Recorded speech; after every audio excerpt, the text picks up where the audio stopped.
Primera de Juan, capítulo 3 en esta ocasión. Comparta su Biblia, por favor, con los que están con nosotros y no tienen. ¿Ok? Primera de Juan, capítulo 3. Hoy solo vamos a estar viendo el versículo 4. Ya la semana pasada estuvimos viendo el versículo 1 al verso 3. Hoy solo estaremos meditando en el versículo 4. Cuando esté ahí me dice amén, por favor, para podernos ubicar. ¿Ya estamos ahí?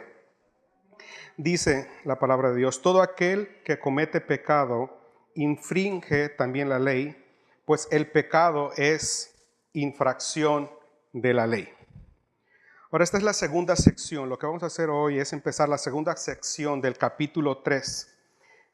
El primero, como ya vimos, o la primera sección, como vimos, se trató de exponer quiénes somos. ¿Cuál fue nuestra descripción antes y cuál es nuestra descripción ahora a partir del amor de Dios? La semana pasada vimos que somos hijos de Dios. Ahora, la segunda sección del capítulo 3 avanza del versículo 4 hasta el versículo 10. Y el tema de esta sección en particular es la incompatibilidad del cristiano con el pecado. Hoy solo voy a exponer la primera parte solamente contenida en el verso 4. Por esas razones que el sermón de hoy se titula La incompatibilidad del cristiano con el pecado, parte 1. Ahora quiero que note que el verso 4 empieza de la misma manera que empieza el versículo 3. Dice todo aquel. Lo que Juan está por hacer en el versículo 4 es presentar un contraste con el verso anterior que nos dice que el verdadero cristiano, el verdadero hijo de Dios, tiene un deseo creciente por ser como Cristo, que tiene una esperanza de que un día será como Él, que el que ha nacido de nuevo tiene una esperanza purificadora, dijimos la semana pasada, que hace la diferencia en la conducta diaria del Hijo de Dios. Ahora, el cristiano peca, pero no se goza, no disfruta el pecado, sino que experimenta un dolor, experimenta una carga y no está en paz hasta no haber confesado sus pecados. Y una vez que ha confesado sus pecados, se esfuerza por no pecar más. Es decir, mantiene una disposición de alejarse del pecado. Es una actitud continua de arrepentimiento, que no es otra cosa que darle la espalda al pecado. Ahora, me parece que el tema del pecado es para muchos un tanto conocido, pero también me parece, y creo que a usted también, que no es un tema popular.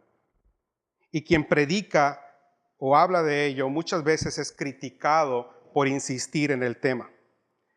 Cuando empezamos con la preparación para predicar, hubo una persona que una vez me dijo lo siguiente: cuando prediques, así literalmente me dijo, cuando prediques no hables mucho del pecado. No le digas a la gente que es pecadora, habla solo de la gracia de Dios. Tú no estás para que la gente se sienta mal, tú solo estás para edificarlos y animarlos. Sinceramente son de esos consejos que escuchas y los bloqueas, ¿no? Porque esto es necesario hablar. El pecado no yo lo inventé. El pecado no es un invento para mantener cautiva a las personas. Es necesario hablar de ello porque no podemos responder al llamado de santidad con humildad sin antes conocernos tal y como somos. Y para alcanzar el propósito de ser como Cristo es necesario despojarnos de todo orgullo y vanagloria. Ahora, la gente no quiere reconocer el tema y lo que ha hecho es tratar de convencerse de que el problema está fuera de él y no dentro de él. La gente está convencida de que su naturaleza o de que la naturaleza del ser humano es fundamentalmente buena. Y el ser humano se ha embarcado en procurar mejorar el exterior, ya sea con mejor educación, ya sea haciendo incluso mayor énfasis social, pero no obstante ello, lo único que ha ocurrido es que la maldad se ha incrementado más y más. Usted lee las noticias y cada vez hay más corrupción y cada vez hay mayor violencia y la gente se va a las universidades, se estudia y se prepara pero solamente para volverse un experto en robar, un experto en hacer desfalcos. Y hay cada vez más violencia y hay cada vez más maldad. Cada vez hay una discriminación racial y socioeconómica más pronunciada. Y en el abandono de principios y valores también lo podemos ver. Y simplemente lo que la sociedad civilizada hoy llama progreso o progresista, las escrituras le llaman pecado. ¿Ya? Y la explicación no está fuera de la naturaleza del ser humano, o no la explicación, la solución no está fuera de la naturaleza del ser humano, sino que está arriba de él. Me quedo a entender. La solución al problema no está afuera del hombre, no viene de alguien, no viene de algo.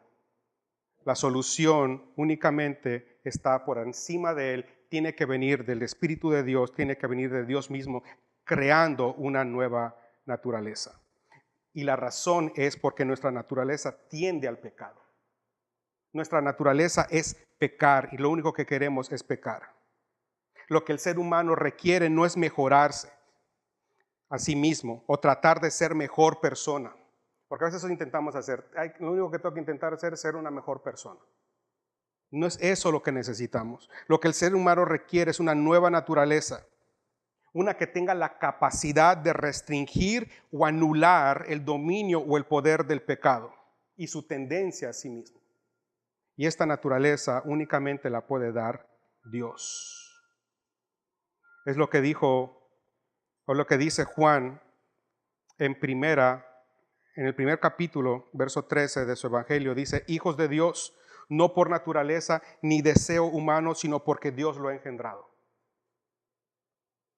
Lo mismo que Jesús le dijo a Nicodemo en el capítulo 3 de Juan: te aseguro que el que no nace de nuevo no puede ver el reino de Dios. Te aseguro que el que no nace de nuevo o nace del agua y del Espíritu no puede entrar al reino de Dios. Lo que nace de padres humanos es humano. Lo que nace del Espíritu es espíritu. No te extrañes que te diga: todos tienen que nacer de nuevo, nacer del Espíritu. Y solo cuando esto ocurre es que el ser humano puede vivir de acuerdo a la voluntad de Dios, puede pensar, desear y hacer lo que agrada a Dios. Solo cuando esto ocurre, el ser humano es ligado una vez más a su Creador en una comunión significativa. Cuando el tema del pecado se trata, el ser humano solo tiene dos respuestas: o evita el tema o intenta minimizar o considerarlo como algo insignificante, como un pequeño error de cálculo, como un pequeño desliz en mi intención de hacer bien, un desliz que no tiene mayor consecuencias, porque si Dios es amor, así lo debe considerar, como un pequeño error.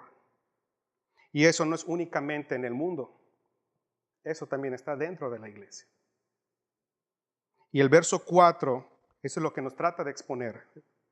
El verso también trata de exponer una de las falsas enseñanzas de falsos maestros dentro de la iglesia. Ya lo vimos nosotros en semanas pasadas. Una enseñanza justamente que se trataba de minimizar o restar importancia al pecado y la necesidad de perseverar en obediencia y santidad.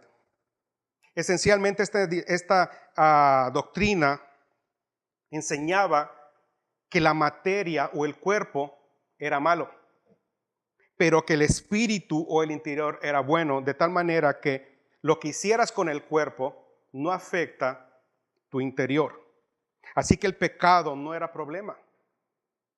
De todos modos, tu interior está intacto. Y de hecho, algunas personas llevaron esto todavía mucho más lejos. Dijeron: bueno, dice Pablo que donde abundó el pecado, sobreabundó la gracia. Entonces eso quiere decir que Dios se goza en dar más gracia, más gracia. Por lo tanto, tú tienes que pecar más para que Dios se glorifique más. Eso es lo que enseñaban. Si tú quieres dar gloria a Dios y permitir que Dios se glorifique, tienes que ser un pecador extraordinario, para que cuando más peques, Dios muestre más gracia. Y esto era lo que enseñaban.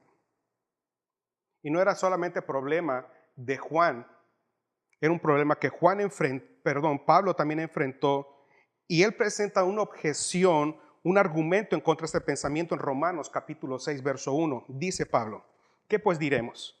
¿Perseveraremos en el pecado para que la gracia abunde? Y él mismo responde en el pasaje.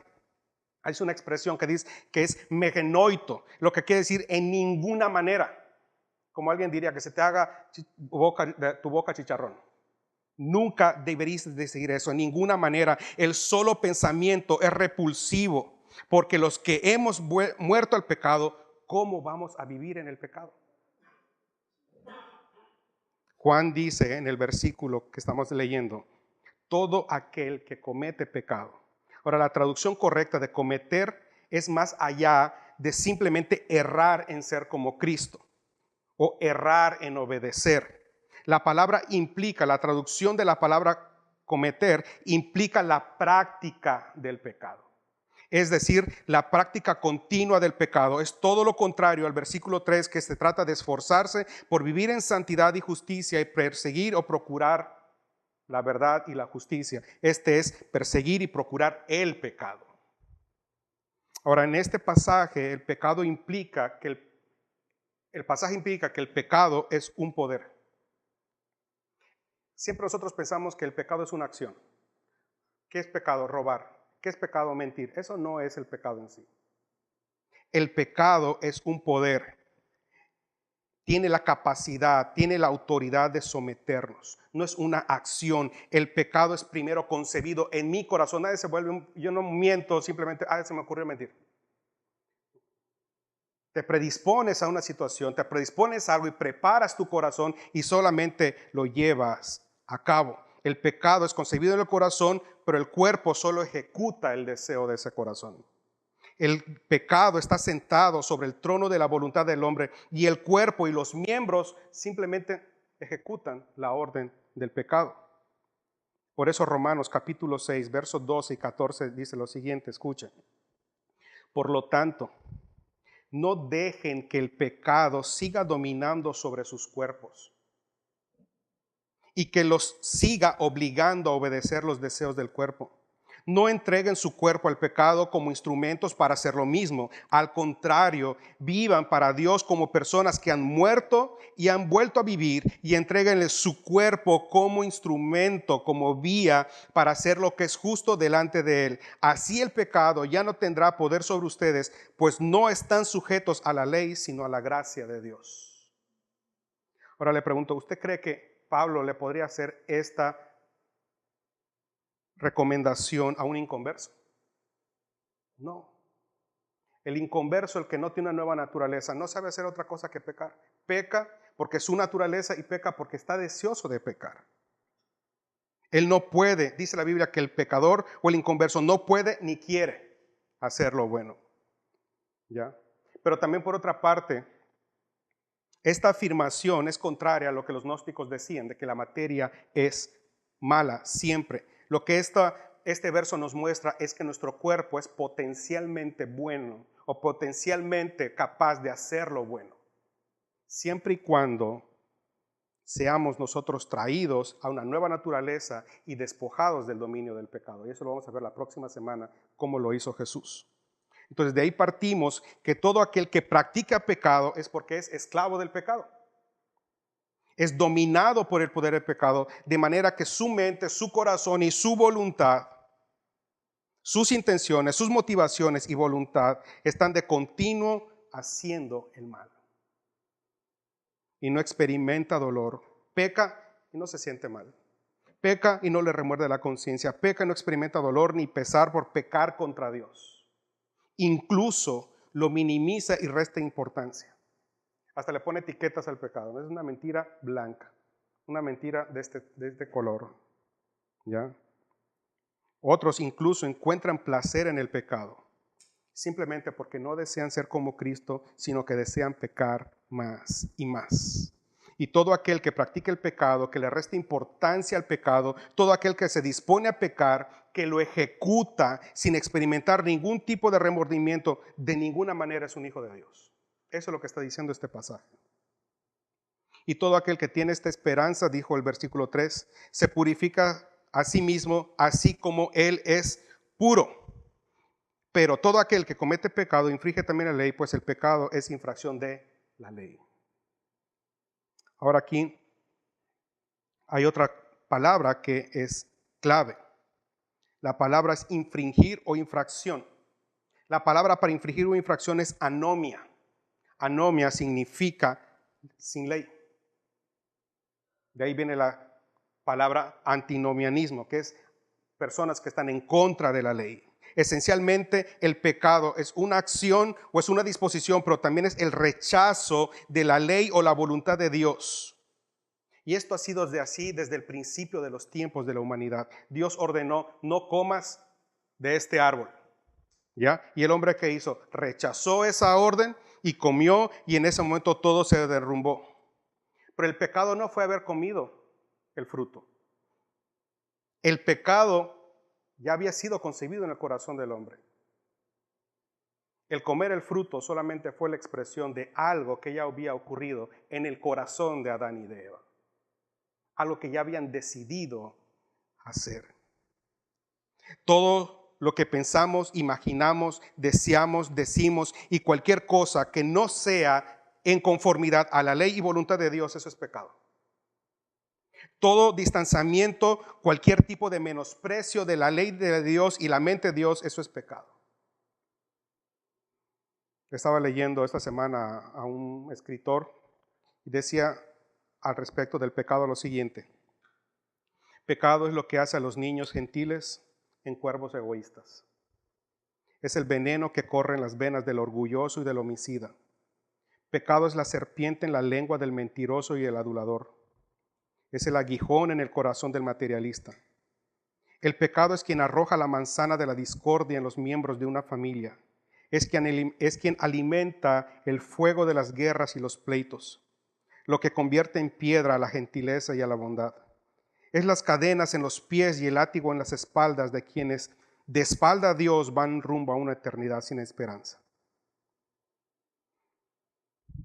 La práctica del pecado tiene que ver con el rechazo de la ley o la voluntad de Dios y la entronización o la realización de nuestra propia voluntad, el hacer lo que yo quiero. Y la razón por la cual el pecado es incompatible con un verdadero hijo de Dios es porque el pecado es incompatible con la ley de Dios, con la voluntad de Dios que tanto ama. Así es como se expresa un verdadero hijo de Dios. Salmo 119. En mi corazón he guardado tus dichos para no pecar contra ti. He escogido el camino de la verdad y deseo tus mandamientos. Dame entendimiento para guardar tu enseñanza. Quiero obedecerla de todo corazón. La pregunta ¿es el deseo de nuestro corazón? Cuando oramos, ¿es el contenido de nuestra oración? Solo un corazón nuevo puede desear algo así, dada la nueva naturaleza que ha recibido en Cristo Jesús. Y es una promesa. Ezequiel capítulo 36, del versículo 25 al 27, dice lo siguiente. Dios hablando. Escuche lo que dice Dios. Entonces os rociaré con agua limpia y quedaréis limpios de todas vuestras inmundicias y de todos vuestros ídolos, y os limpiaré. Además, os daré un corazón nuevo y pondré un espíritu nuevo dentro de vosotros. Quitaré de vuestro corazón, de vosotros el corazón de piedra, y os daré un corazón de carne. Y además pondré dentro de vosotros mi espíritu y haré que anden en mis estatutos y que cumplan cuidadosamente mis ordenanzas. La transgresión o la infracción es mucho más que cometer un error. Es una actitud constante de rebelión. Consiste en vivir o querer vivir como si no hubiese ley o autoridad. No es violar un artículo de la Constitución, es vivir o querer vivir como que no hay Constitución o destruir la que hay. Es rebelarse contra las autoridades que velan que ellas se cumplan. Y la pregunta es, ¿por qué? Porque para el pecador, Dios y su ley son un estorbo. Son un obstáculo para hacer su voluntad. Él no desea hacer la voluntad de Dios. Él no ama la voluntad de Dios. Él no desea ni la santidad ni ser como Cristo. El verdadero Hijo de Dios no tiene ni a Dios ni a su ley como obstáculo, sino como un marco de protección de su relación y comunión con Dios. El verdadero Hijo de Dios dice, ay, quisiera hacer esto, pero como soy cristiano no lo voy a hacer. No lo hace eso. Él no lo hace simplemente porque no quiere lastimar la comunión que tiene con Dios. A veces me pasó hace como 15 días que una persona hablaba y me decía, solo porque soy cristiano, si no yo le hubiera hecho tal cosa a tal persona. Y yo le dije, si fueras cristiano no sentirías eso. O sea, lo único que te detiene es no hacerlo, porque dices que eres cristiano. O si fueses cristiano, tú no desearías el mal que deseas hacerle a la otra persona. Porque las cosas viejas pasaron, todas las cosas son hechas nuevas. Debes tener un nuevo sentimiento, un nuevo tipo de pensar, una nueva disposición hacia las demás personas. El verdadero Hijo de Dios no tiene ni a Dios ni a su ley como obstáculo, sino como un marco de protección de su relación y comunión con el Dios que ama. Obedece la ley porque ama a Dios y obedece su ley y ama esa ley. Repito, la razón por la que el pecado es incompatible con un hijo de Dios es porque el pecado es anarquía. Es anarquía, es rebeldía en contra de la ley de Dios. Y el que ama la ley de Dios no desea rebelarse en contra de Dios. Todo lo contrario, desea obedecerla.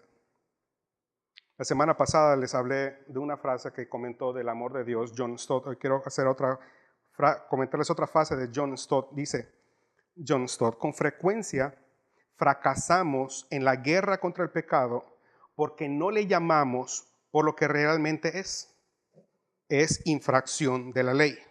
Una ofensa contra el gran hacedor de la ley, Dios. En vez de eso decimos cosas como, sí, hombre, he hecho cosas malas, o sí, he cometido errores. Dice John Stott, ¿quieres ganar la batalla con el pecado? Llámalo por lo que es. Pecado es infracción de la ley. El primer paso hacia una vida santa es reconocer la verdadera naturaleza de la maldad del pecado. Si yo dijera, tengo problemas en lugar de llamarle pecado, le llamo problemas, ¿qué voy a hacer? Buscar una solución, porque es lo que haces con el problema, buscar una solución. ¿No? Tengo problemas con el carácter. Eso no es un problema en tu carácter. La Biblia a la ira le llama pecado. ¿Qué se hace con el pecado? Se confiesa y te arrepientes. Pero como dices que es un problema, no vas a ir a Dios. Vas a ir con un psicólogo para que te ayude a tratar tu ira. Un ejemplo. La gula. Es lo mismo. Tengo problemas con el apetito. No es problemas con el apetito. Es pecado. Y hasta que no reconozcas que lo que estás haciendo es producto de algo que está en tu corazón, tú no lo vas a confesar y te vas a arrepentir. Lo que vas a hacer es buscar un paliativo a eso. Nuestra tendencia es minimizar o ignorar el pecado. Pero si deseo la santidad, o si el deseo de la santidad es real en mi vida, no voy a querer minimizar o ignorar algo tan serio, tan repulsivo como el pecado. El pecado es incompatible con un hijo de Dios por su natural antagonismo hacia la ley de Dios. La ley es una manifestación de su voluntad. Si decimos amar a Dios, tener comunión con Él y haber nacido de Él, entonces estamos en el compromiso de deleitarnos en el cumplimiento de su voluntad, pues deseamos agradar a Dios. Y el pecado, ese sí realmente es un estorbo para hacer eso. Y buscar pecar es una contradicción de esa intención. Quiero que quede claro, el cristiano peca. Ser cristiano no quiere decir eres perfecto. Pecas, pero hay una diferencia. Tú no te gozas en el pecado, tú no buscas pecar, no disfrutas el pecado. La primera obra que Dios hace cuando Él hace que una persona nazca de nuevo, lo primero que Dios hace es poner luz en ese corazón y mostrarle lo pecador que es. La pregunta es, ¿has llegado a esa convicción de que realmente eres pecador? Si el pecador no se da cuenta de la naturaleza peligrosa, entonces la solución en Cristo y la santidad no son de su interés. No va a ser de su interés como decir una persona que tiene cáncer. Si no sabe que tiene cáncer, ¿de qué no le tiene ningún interés en la quimioterapia o cualquier otra que pueda recibir? ¿Cómo llegas al interés? Romana Nelly me pasó algunas veces que fui con ella al hospital. ¿Cómo? ¿Por qué recibes? Porque sabes que esa puede ser la solución. Así pasa con nosotros. ¿Ya? Lo siguiente que hace, te da luz, y lo siguiente que hace es cambiar, renovar tus pensamientos, tus intenciones, tus motivaciones y deseos. El verdadero hijo de Dios ya no disfruta pecar. No minimiza, no, es un pecadito. No lo justifica, no anda echándole la culpa a los demás. Lo que desea es hacer la voluntad de Dios. La pregunta es, ¿hemos llegado a ese punto de desear la voluntad de Dios? Que se ha vuelto un clamor, como expresa David en el Salmo 119. Si usted lee el Salmo 119, todo lo que hace David es pedir, por favor, que nunca se aparte tu ley y tus mandatos. Guíame a obedecerte. Quiero amar tu ley y quiero amarla más. Muchos se conforman con que nadie les vea o les descubra su pecado. Cuida de que sus actos visibles y públicos no se vean. Pero lo que ignora es que ahí en el corazón ya pecó. No necesita ejecutar la acción para que sea pecado. Basta con que tu corazón lo desee, lo conciba. Quizás nadie te vea, quizás nadie escuche tus pensamientos, pero para Dios son tan audibles como un relámpago o como un trueno. Son tan visibles como la luz del sol.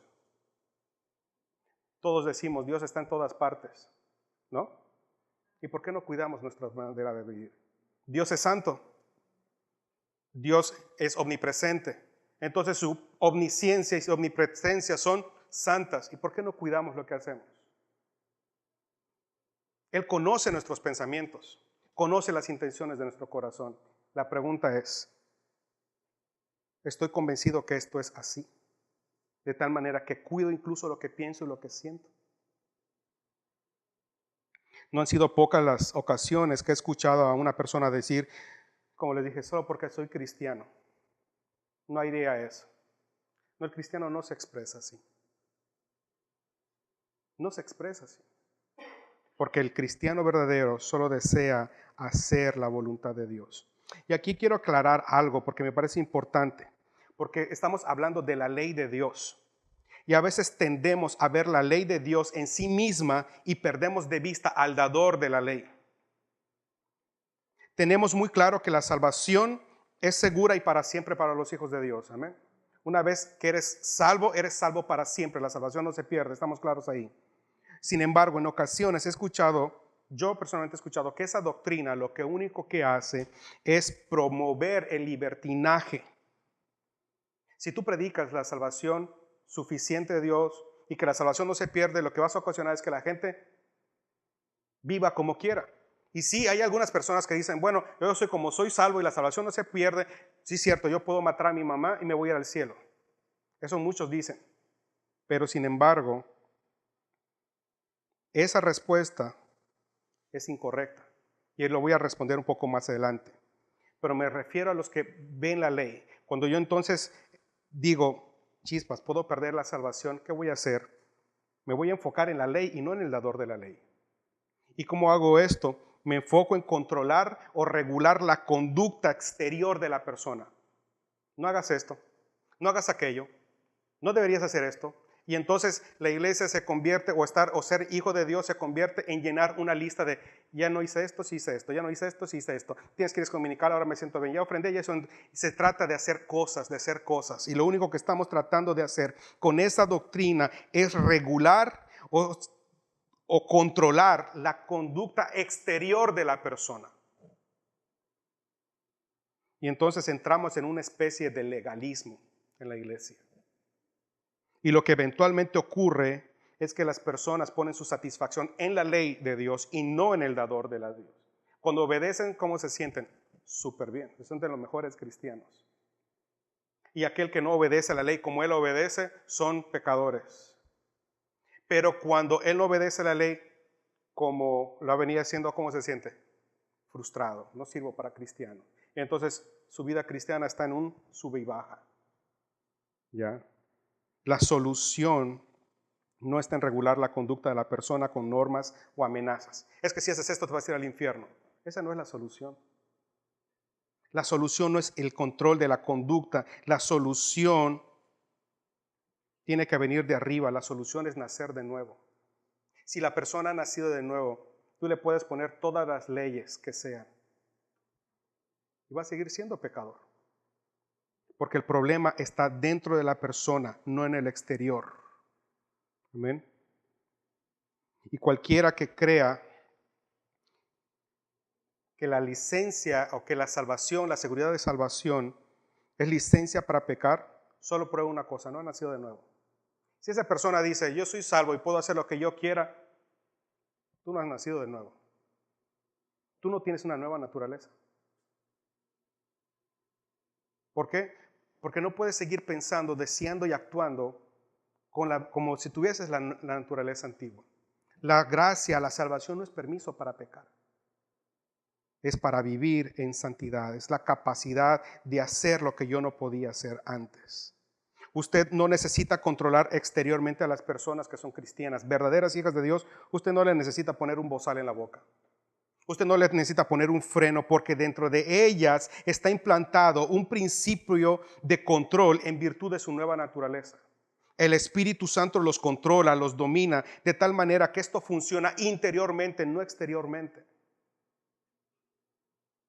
Cuando una persona es redimida, no solo es una transacción divina de haber pagado una deuda, es un milagro divino de transformación. No solo es legal, es real. No es solo Dios diciendo, ahora tú eres salvo. Es Dios transformándonos a nosotros. No es Dios diciendo, voy a hacer algo en verdad. No, es Dios haciendo las cosas en verdad en nosotros. El que empezó la buena obra, Él la va a terminar. Es Dios obrando en nosotros. No es solo Dios diciendo, ahora tú eres justo, ya estás perdonado de tus pecados. Es Dios haciéndome, dándome la capacidad de vivir en justicia. La santidad y la salvación son un regalo de parte de Dios. Es decir, esta semana en la célula, imagínese una persona que está en la cárcel por algún delito y entonces el juez dice, esta persona es inocente. ¿Qué se entiende que debe ocurrir con ese que está en la cárcel? Debe salir. Ocurre lo mismo con nosotros. No puede decir, tú eres ahora un hijo de Dios, pero te mantienes en el dominio del pecado. Hay gente que dice, igual le decía la semana pasada, el jueves, es que dentro de mí o dentro de ti hay dos perros, uno blanco y uno negro. Dependiendo del que tú alimentes es el que va a ganar. No puede ocurrir. En una misma persona no puede estar Dios y el enemigo. No puede haber luz y tinieblas al mismo tiempo. O andar en luz o andar tinieblas al mismo tiempo. O eres hijo de Dios o no lo eres. O está el perro blanco o está el perro negro, si la quieres poner así. Dos cosas de esas no pueden convivir. ¿Ya? Si somos salvos, verdaderos hijos de Dios, entonces tiene que haber una transformación en nuestra vida. Y Juan sabía esto, por eso en primera instancia nos llevó a fijar nuestros ojos en el Padre de amor, en el versículo 1 hasta el versículo 3. Y ahora nos ha enfrentado a dos caras de la moneda. Por una parte, Él ha tenido que enfrentar a los que Judas en el capítulo 1, verso 4 llama, han entrado encubiertamente a la iglesia, que desde el principio habían sido destinados para esta condenación, hombres impíos que convierten en libertinaje la gracia de nuestro Dios y niegan a Dios, el único soberano, y a nuestro Señor Jesucristo. Estas personas están dentro de la iglesia. Eres salvo, puedes hacer lo que se te pegue la gana. Judas dice, estas personas son impías. Convierten en libertinaje, no en libertad, no es libertad, es libertinaje la gracia de Dios y niegan a Dios, el único soberano. Si fuésemos más atrás de los versículos de primera de Juan, diría, estos son anticristos, estos son apóstatas, son antinomianistas que pretenden vivir como si no hubiera ley. Y él trata de corregir esa idea, pero también es corregir y oponerse al polo opuesto, el de hacer de la ley y el medio de salvación. Usted no es salvo por la ley. por mucha norma que le intentes dar a una persona o regular, si no ha nacido de nuevo, si no ha nacido del Espíritu, no lo va a poder hacer. Y si nació del Espíritu, andará en el Espíritu, no en la carne. Y si nació del Espíritu, no puede terminar por las obras de la carne, que es las obras de la ley. Eso es lo que Pablo le dice a los Gálatas. Empezaron por el Espíritu, ahora van a acabar por la carne. Eso es imposible. Es imposible. La obediencia a la ley nos salva. De hecho, la ley tiene una sola función: dirigirnos a Cristo.